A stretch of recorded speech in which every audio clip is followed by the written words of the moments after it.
Seoul का अस्तित्व ही मिट जाएगा। उत्तर कोरिया के तानाशाह किम जोंग उन ने परमाणु हमले की धमकी दे दी है। क्या नए युद्ध की आहट है? जानेंगे क्या है मामला। तो वहीं दूसरी तरफ आखिरकार ये आर्टिकल क्यों छपा है कि चाइना को डर लग रहा है यूएसएसआर की तरह टूटने का। जहां एक तरफ ये सारा सीन हो रहा है तो वहीं भारत ने ये क्यों कहा कि सब कुछ बदलने वाला है, ये भारत का समय है। जियोपॉलिटिक्स में बहुत कुछ चल रहा है, हमेशा की तरह जानने को मिलेगा बहुत कुछ। आइए जानते हैं इन खबरों को विस्तार से। उत्तर कोरिया के तानाशाह किम जोंग उन ने दक्षिण कोरिया के खिलाफ परमाणु हथियारों का इस्तेमाल कर उसे खत्म करने की धमकी दी है। उत्तर कोरिया के सरकारी मीडिया ने ये जानकारी दी है। इसके पहले दक्षिण कोरिया के राष्ट्रपति ने चेतावनी दी थी कि अगर उत्तर कोरिया ने परमाणु हथियारों का इस्तेमाल किया तो वो अपने शासन का अंत देखेगा। दोनों कट्टर दुश्मन देशों के बीच में उग्र बयानबाजी उत्तर कोरिया के नेता किम की यूरेनियम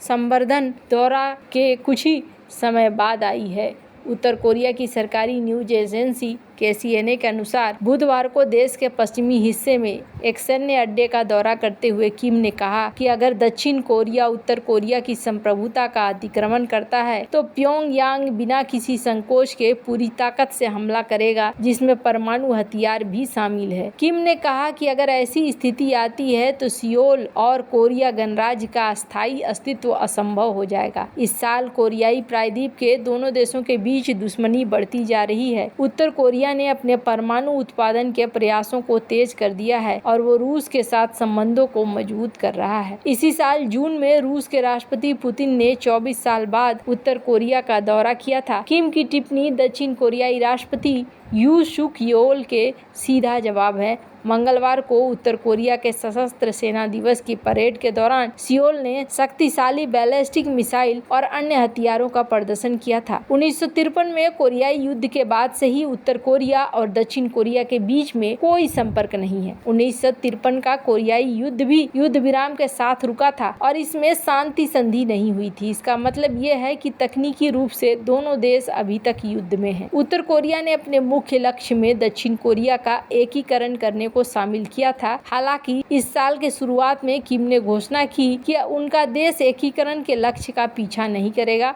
उन्होंने दक्षिण कोरिया को मुख्य दुश्मन बताया और एकीकरण के प्रतीक एक स्मारक को ध्वस्त कर दिया था। खैर, जहां एक तरफ ये सब कुछ चल रहा है वहीं दूसरी तरफ ये भारत का समय है। प्रधानमंत्री नरेंद्र मोदी ने शुक्रवार को कहा कि वैश्विक अनिश्चितता के बीच ये भारत का समय है। ये दिखाता है कि आज दुनिया को भारत के ऊपर बहुत ज्यादा विश्वास है। इतना ही नहीं, देश का आत्मविश्वास बढ़ा हुआ है। तीसरे कौटिल्य आर्थिक सम्मेलन 2024 को संबोधित करते हुए मोदी ने कहा कि ये आयोजन ऐसे समय में हो रहा है जब दुनिया के दो बड़े क्षेत्र युद्ध की स्थिति में है। प्रधानमंत्री ने कहा कि ये क्षेत्र वैश्विक अर्थव्यवस्था के लिए महत्वपूर्ण है, विशेष रूप से ऊर्जा के संबंध में। उन्होंने कहा कि भू राजनीतिक स्थितियों के बावजूद भारतीय अर्थव्यवस्था वर्तमान में मजबूत बुनियादी ढांचे के साथ महत्वपूर्ण परिवर्तन के दौर से गुजर रही है। भारत दुनिया में सबसे तेजी से बढ़ती हुई प्रमुख अर्थव्यवस्था है। सकल घरेलू उत्पाद के मामले में ये 5वीं सबसे बड़ी अर्थव्यवस्था है। पीएम मोदी ने अपने संबोधन में कहा कि हम स्मार्टफोन डेटा खपत में नंबर 1 और वैश्विक स्तर पर दूसरा सबसे बड़ा इंटरनेट उपयोगकर्ता है। एएनआई के अनुसार मोदी ने कहा कि वैश्विक नेताओं और वित्तीय विशेषज्ञों द्वारा भारत के प्रति जताई जा रही आशा महज संजोग नहीं है, बल्कि ये उनकी सरकार द्वारा पिछले दशक में लाए गए सुधारों का परिणाम है। निवेशकों का मानना है कि भारत में निवेश करने का ये सही समय है। हालांकि स्क्रीन पर एक और आर्टिकल देख सकते हैं। द इकोनॉमिक्स टाइम्स का ये आर्टिकल है जिसमें भारत की वित्त मंत्री निर्मला सीतारमण ये कहती हुई दिख रही हैं कि भारत शार्प राइज करेगा अपने लिविंग स्टैंडर्ड में। आने वाले 10 सालों में भारत के अंदर बहुत बड़ा बदलाव दिखेगा और भारत का पर कैपिटा इनकम हो जाएगा 2730 रुपए। जो अभी है उसमें 2000 भारत का पर कैपिटा इनकम हो जाएगा $2730 से बढ़कर $4730 के आसपास ये माना जा रहा है। निर्मला सीतारमण ने इस बात को कहा। वहीं भारत की बात करें तो भारत का जीएसटी कलेक्शन इसने 1.73 लाख करोड़ रुपए को सितंबर महीने में पार कर दिया है, जो सिग्नल है जो बताता है कि भारत इकोनॉमिक रिकवरी की तरफ बढ़ रहा है और अपने फिस्कल पोजीशन को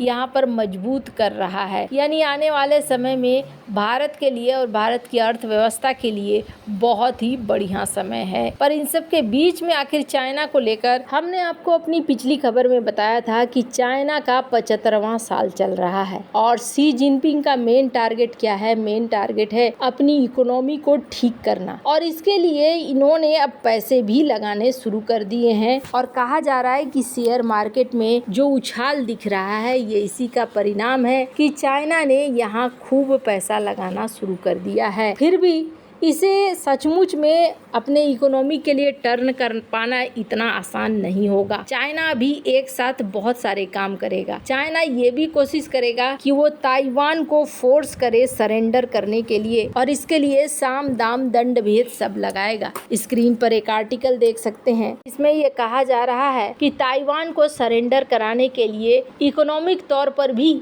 यहाँ पर कोशिश करेगा चाइना। पर चाइना के लिए सबसे बड़ी समस्या क्या है? आप शेयर मार्केट में पैसे बढ़वा लो, लेकिन उससे क्या फायदा होगा? उस पैसे का निवेश आप करोगे, प्रोडक्शन बढ़ाओगे, लेकिन खरीदने वाले देशों की संख्या है कम। ऐसे में स्थिति बहुत बुरी है। यहाँ कहा जा रहा है गिटरी के एक रिपोर्ट में कि जैसे जैसे अमेरिका और चाइना के बीच में टेंशन बढ़ता जाएगा, वैसे वैसे ये भारत को बहुत ज्यादा मदद करता जाएगा। भारत का व्यापार बढ़ता चला जाएगा क्योंकि अमेरिका फिर चाइना से नहीं बल्कि खरीदना चाहेगा भारत से। और यही सीन इस वक्त काफी समय से खड़ा होता हुआ दिख रहा है। यानी कि चाइना जो अपने शेयर मार्केट में इतना सारा पैसा लगा रहा है वो उसके कितने काम आएगा ये कहना मुश्किल है। पर चाइना के अंदर इस वक्त एक डर है और डर इस बात की है कि कहा जा रहा है कि अभी और भी ज्यादा टैरिफ लगाई जाएगी स्टील से लेकर solar cell, lithium ion battery,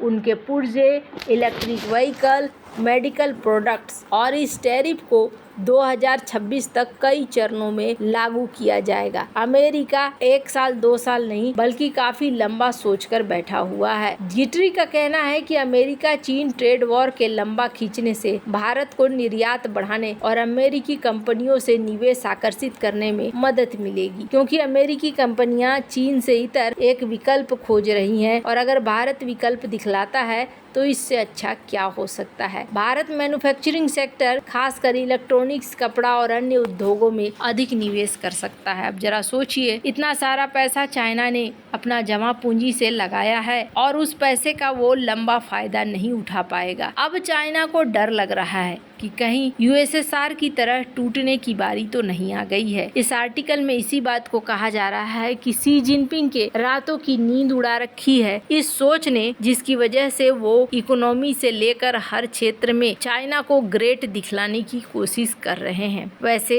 ये सारी चीजें तो आने वाले समय में पता चलेगी, पर यह देखा गया है कि किसी चीज की शुरुआत होती है तो अंत भी होता है। वैसे आपको क्या लगता है? कमेंट कर जरूर बताएं। जल्द मिलते हैं अगले वीडियो में नई खबर के साथ।